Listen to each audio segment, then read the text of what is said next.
ఉప్పాడ నుంచి వచ్చిన మత్స్యకార సోదరులకి, మత్స్యకార నాయకులకి, ఆడపడుచులకి, పెద్దలకి, తల్లులకి, యువతకి, కూటమి పార్టీకి సంబంధించిన తెలుగుదేశం, జనసేన, బీజేపీ నాయకులందరికీ కూడా మనస్ఫూర్తిగా నా హృదయపూర్వక నమస్కారం. అలాగే ఈ మీటింగ్కి ప్రత్యేకించి ఏ సమస్య వచ్చినా సరే కలెక్టర్ గారు ప్రత్యేకించి ముందుండి చొరవ తీసుకొని ఆయన ఒక డిస్ట్రిక్ట్ని హ్యాండిల్ చేయటం అంటే అది సామాన్య విషయం కాదు. అన్నిటి మధ్యలో కూడా ప్రతి చిన్న సమస్యకు కూడా ఆయన శ్రద్ధ పెడుతూ ఉన్న షణ్మోహన్ గారికి మనస్ఫూర్తిగా నేను ఆహ్వానం పలుకుతూ ఉన్నాను.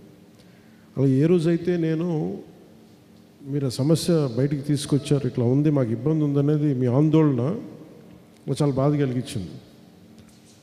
నేను ఆ రోజు మీకు సభలో కూడా చెప్పింది, నేను ఒక మత్స్యకారులాగా ఆలోచిస్తాను. నేనే చేపలు పట్టిన వృత్తి అయితే నేను ఎట్లా ఆలోచించాలి, ఏం చేయాలి, దాంట్లో నేనేమనుకున్నానంటే, ఒకటి ఆ రోజు మత్స్యకారు యువత అందరితో మాట్లాడాను. మీరు నన్ను చూడాల్సింది, లాస్ట్ టైం కొంతమంది అంటే నేను పార్టీల పరంగా మాట్లాడుతున్నాను. ఫస్ట్ ఈ సమస్యకి ఇప్పుడు ఉప్పాడ సీ ప్రొటెక్షన్ వాల్ ఉంది. సీ ప్రొటెక్షన్ వాల్ ఇన్ని మీకు ఆల్మోస్ట్ ఒక దశాబ్దంన్నర నుంచి 30 years నుంచి, బట్ లాస్ట్ దశాబ్దంన్నరగా 15 ఏళ్ళుగా ఎక్కువ కోత గురవుతూ వచ్చింది. ఇది ఒకటి ప్రకృతి పరంగా ఉన్నది. దీన్ని చేసేవాడి మీదే రాళ్ళు పడతాయి. ఎవరైతే పని చేస్తానంటారో వాడి మీద ఎక్కువ రాళ్ళు పడతాయి. అది ఏముండదండి, పన్నుల చెట్టుకి రాళ్ళు పడుతూ ఉంటాయి. చేయనోడిని ఎవరు పట్టించుకోరు. నేను చేస్తుంటే ఇంకా చేయంటే మిమ్మల్ని ఏం కోరుకుంటున్నానంటే, ఉదాహరణకి ఇప్పుడు మన జట్టి ఉంది, ఉప్పాడు జట్టి కొత్త కట్టారు. అది డిజైన్ లోపం. అది ఆ డిజైన్ లోపం వల్ల కరెక్షన్ చేయలేకపోవడం వల్ల దానికి 90 కోట్లు మళ్ళీ అదనంగా ఖర్చు పెట్టాల్సి వస్తుంది. ఇప్పుడు లాస్ట్ ప్రభుత్వంలో కూడా డబ్బులు ఎలా వెళ్ళిపోతున్నాయని చెప్పడానికి కూడా మీకు ఇప్పుడు కాఫర్ డ్యామ్ పోలవరం, వీళ్ళు అరాకొరగా మనుషుల్ని మార్చేసి ఏముంటుందని కన్స్ట్రక్ట్ చేసి కాంట్రాక్టర్స్ని మార్చేసి దానివల్ల 1000 కోట్లు వృధా అయిపోయింది. అది ఎందుకు పనికిరాదు ఇప్పుడు. అందుకని మళ్ళీ కొత్తది కట్టింది. అది కేంద్ర ప్రభుత్వానికి మళ్ళీ అదనపు భారం. అది అలాగే మన ఉప్పాడది కూడా 90 కోట్లు మన అదనం ఆల్రెడీ కట్టేసాం. కట్టిన దానికి మళ్ళీ కరెక్షన్కి మళ్ళీ 90 కోట్లు అవుతుంది. సో ఇవి కూడా మీరు అర్థం చేసుకోండి. అంటే ఇవన్నీ ఎందుకు చెప్తున్నా అంటే, ఒకసారి వాస్తవాలు ఇప్పుడు కూర్చోబెట్టి మేము చేయడానికి డబ్బు ఉన్నది ఎంత అందంగా ఎంత బాధ్యతగా ఖర్చు పెట్టాలనే దాని మీదే మేము అందరం ఉంటాం. ఉన్నది పరిమితమైన డబ్బులు ముఖ్యంగా మనకు సంబంధించిన రాత్రి ఇప్పుడు ఈరోజు మనకి ఉప్పాడ సీవాల్ ఉంది, తీర ప్రాంత రక్షణ కూడా. అది ఎంత ఖర్చు అవుతుంది? 323 కోట్ల రూపాయలు ఖర్చు అవుతుంది. కానీ మనం చేసే పని ఇప్పుడు రేపొద్దున తీర ప్రాంత రక్షణ చేస్తే అందరికీ ఉపయోగపడదు. ఈరోజు మనం చేయబట్టి ఏం జరుగుతుందంటే, నేను వెళ్ళి ప్రత్యేకించి అది హోమ్ మినిస్ట్రీ చేయాలి, దాన్ని కేంద్ర హోంశాఖ వారి కింద ఉంటుంది.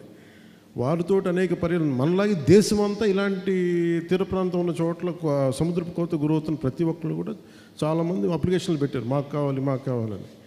నేను ప్రత్యేకించి నివేదించాను. నాకున్న బలం ఏంటి, కూర్చోబెట్టి మాట్లాడి చెప్పి మనం ఇంత అండగా నిలబడ్డాం కాబట్టి వాళ్ళు కూర్చోబెట్టి సూచనప్రాయంగా మేము తెలియజేశారు. మనకేం తెలియజేశారు, ఖచ్చితంగా దీన్ని ముందుకు తీసుకెళ్తాం. అది ఇంకొక మీటింగ్ ఏదో ఉందో ఆ మీటింగ్ ఇప్పుడు నేను ఢిల్లీ వెళ్తున్నాను. సో నా కోరిక ఏంటంటే, ఈ టర్మ్లోనే మన తీర ప్రాంత రక్షణ గోడ మొదలవ్వాలి, అది పూర్తి అయిపోవాలని మనస్ఫూర్తి కోరిక. అంటే నేను మిగతా పార్టీ వాళ్ళగా నేను కూర్చోబెట్టి బూతులు తిట్టేసి గోళ్ళు చేసేసి ప్రతి చిన్న గొడవను పెంచి పెద్ద చేయలేదు. నేను గొడవ తగ్గించడానికి ఉంటాను, లేదంటే గొడవలను సామరస్యపూర్వకం తగ్గించి సమస్యకు పరిష్కారం ఎదుగుతాను. అలాగే మొన్న అసలు ఇదంతా ఎందుకు స్టార్ట్ అయింది, పొల్యూషన్ అనేది పరిశ్రమ ఉన్న చుట్టుపక్కల పరిశ్రమల కాలుష్యం వల్ల మత్స్య సంపద ప్రధానమైన కంప్లైంట్ ఏంటి, మత్స్య సంపద నశించిపోతుంది. ఇదే కదా మన మేజర్ కంప్లైంట్, మా జీవనోపాధి కోల్పోతుంది. ఇది వాస్తవాలేంటి, అవాస్తవాలేంటి, అసలు ఎంత అనేది ఇప్పుడు కూర్చోబెట్టి ఇప్పుడు మనం ఒక ఇప్పుడు మనకు వ్యాధి నిర్ధారించాలి అంటే, జబ్బుని చెప్పాలి అంటే టెస్టులు లేకుండా జబ్బుని చెప్పలేం. మీకు కొంతమందికి ఒక అనుభవం ఉంటుంది. మనకి ఇక్కడే తేడా ఉంది. ఏంటి తేడా అంటే అది ఓఎన్జీసీ వల్ల వచ్చిందా, లేదంటే ప్రకృతి పరంగానే.